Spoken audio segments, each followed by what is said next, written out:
how does it feel? Be on your own.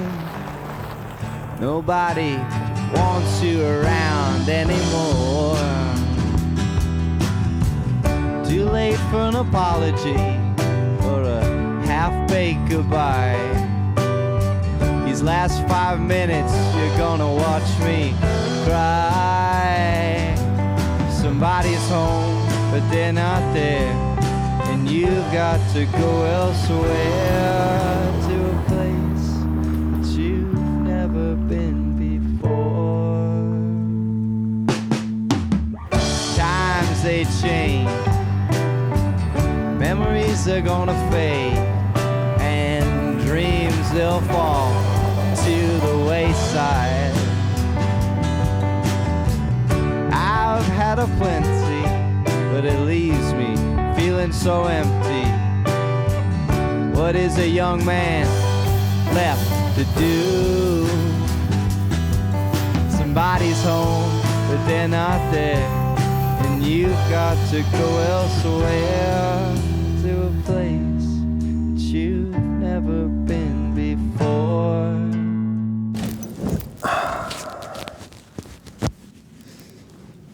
The Pine Barrens is a place I grew up as a kid. You see, I'm actually from New Jersey originally, but defected to the better state, which is Pennsylvania. But I have a lot of memories of this place. This is Carranza Road. The rumor growing up was that this place was supposed to span from Tabernacle, New Jersey to Atlantic City, and that they just kind of ran out of money pretty early on in the project. But I don't really think that's true anymore, actually. As far as I was able to find, the road itself is about 7 miles, and then they say this part's about 10 miles. Now, none of the hubbub and or opinions change the reality. This place is incredibly remote for New Jersey. In fact, probably the most remote place in the state. Now, there's a couple things you should probably know. One of them is that this is not a place that you should go off-trail hiking, at least not at first. The thing with the Pine Barrens is it's sand and pine trees. That's it. And it's no elevation. It's flat, incredibly flat. Everything's identical. Getting turned around here is incredibly easy. Heck, I got turned around just flying the drone in the air and losing the road for about a minute. As far as the on-trail stuff, there's a lot of weird stuff back here. You see, where we're at right now is the site of an old, burnt-out 1800s settlement. There's the chimney and the basement floor that remains right there. There's another one over there. And there's a couple of these weird Pine Barren towns that are just kind of in the middle of nowhere. Where we're trying to head to is a place called Harrisville, which is at the very, very end of the road, which apparently used to be a mill and a couple other things. So that's our goal. We're going to try to get there off-roading through the entire trail all the way. It's not incredibly hard off-roading.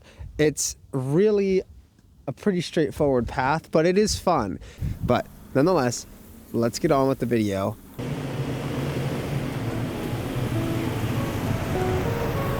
I'd love to start right here at the cool off-road part of the trail, but if I'm being honest, if I don't take you back a little bit to before even the dirt begins, I'm not going to do it any justice, because there's a lot of weird stuff on this road, and it starts right at the beginning.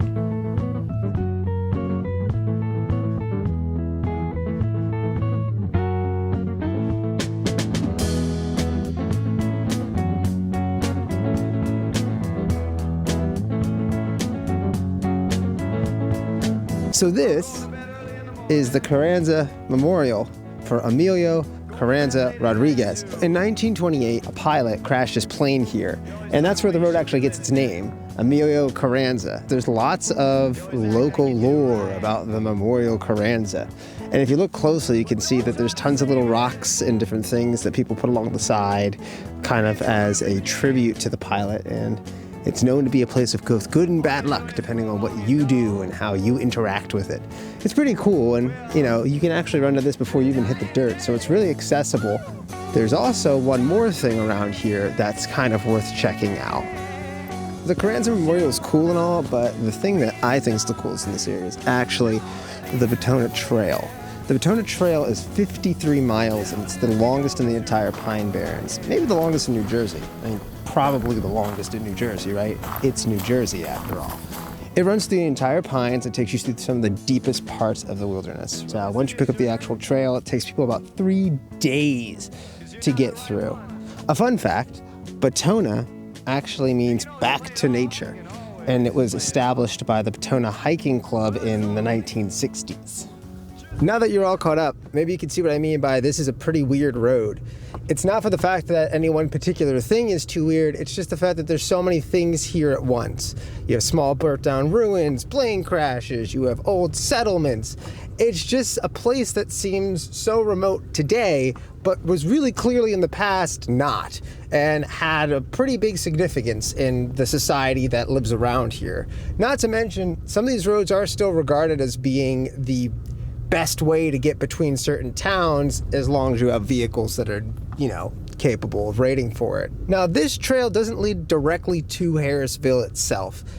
Instead, it's just the closest connector road that actually will get you within a range where, with a few modern roads, you can be at Harrisville.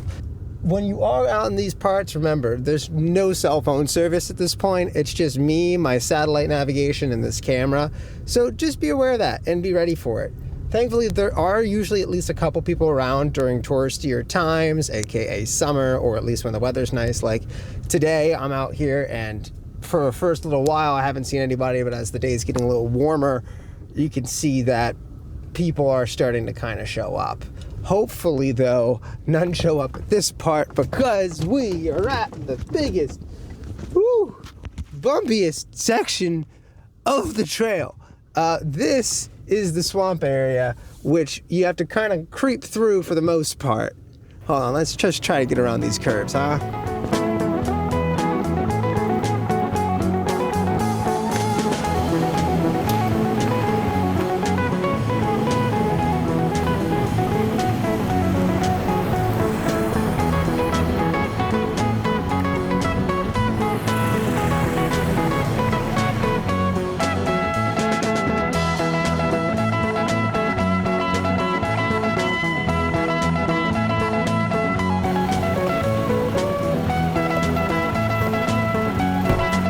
This is Hawkins Bridge.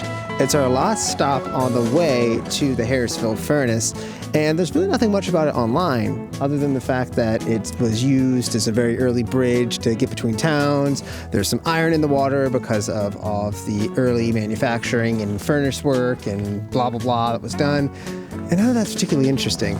But the one thing that is that it does have a little secret, which I kind of discovered myself. If you just follow the river down to the right, eventually it does start to open up and get bigger and bigger. And from what I was able to gather from some other locals, it does eventually hold some bass when the season gets right. I mean, again, I don't know how good they must be. The water's filled with iron.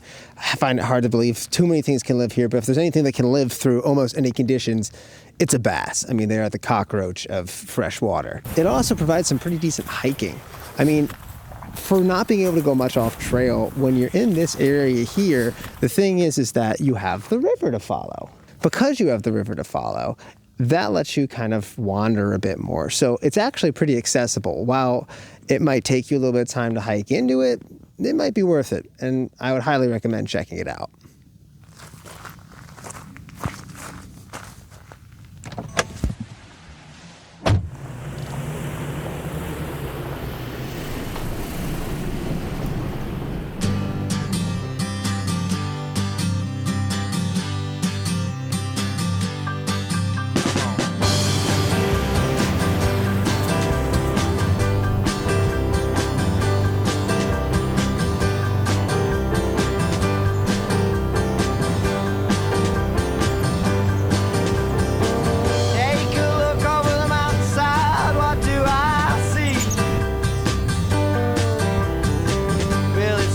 About a dozen faces staring back at me, grimacing from the left and to the right. I don't know how I'm gonna be able to fall asleep at night. I got problems to all, solutions is what I need. Catch the eye of a fisherman down by the bay. For how ugly the Pine Barrens can appear, when you're driving through roads like this, you can see how absolutely beautiful it also is at the same time. And that's what kind of captivates me the most.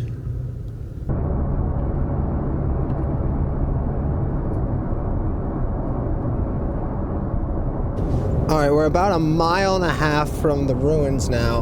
We're back on the actual road because, like I said, Carranza Road doesn't take you all the way there. You do eventually have to get back on some main roads. Because the roads are so empty, it really doesn't break the feeling of being very, very secluded out here. Maybe 2 or 3 cars have passed by, that's about it.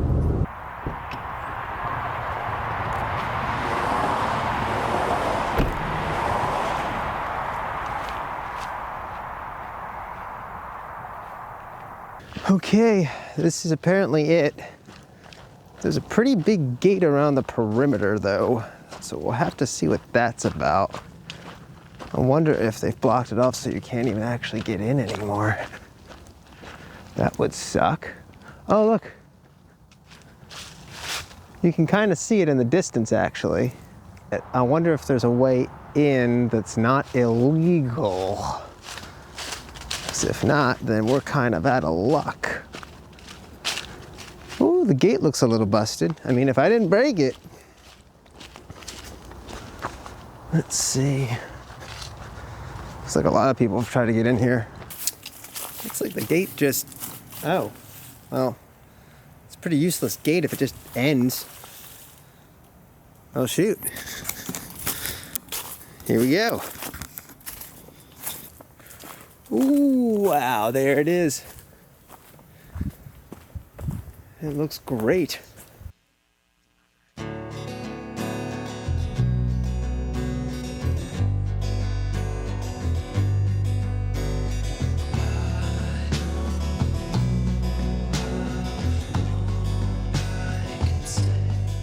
Harrisville wasn't a random one-off industrial area, but instead an interconnected part of the larger landscape that spanned all the way back to Philadelphia. In the late 1700s, they were producing pig iron here, but as that industry declined, they switched to paper, and this became a paper mill. Harrisville fell victim to a massive fire in the 1890s, and today all that's left is the brick husk that you see standing before you.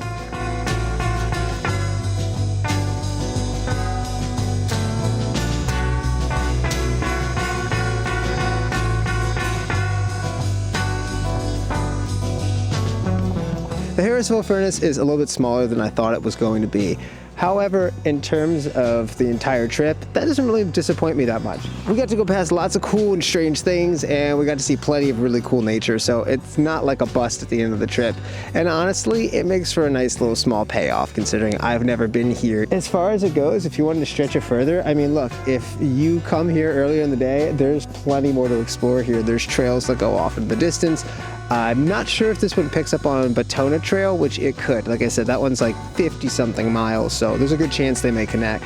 But at the very least, there's plenty more off-roading that way, and there is plenty more to be able to enjoy and see if you're coming out here for a real heavy nature experience. And taking Carranza Road to get here isn't a bad idea, considering how much you get to actually enjoy. That's my video. I hope you enjoyed it. This is the most adventure-y thing we've done so far on this channel, but it's definitely not the last, nor is it the biggest. A lot more is coming. We just have to wait for the weather to break. In the meantime, our next video is probably going to be somewhere in Pennsylvania, as I don't plan on coming to New Jersey all that often after this. So I hope you enjoyed it, and I'll see you in the next one. Later.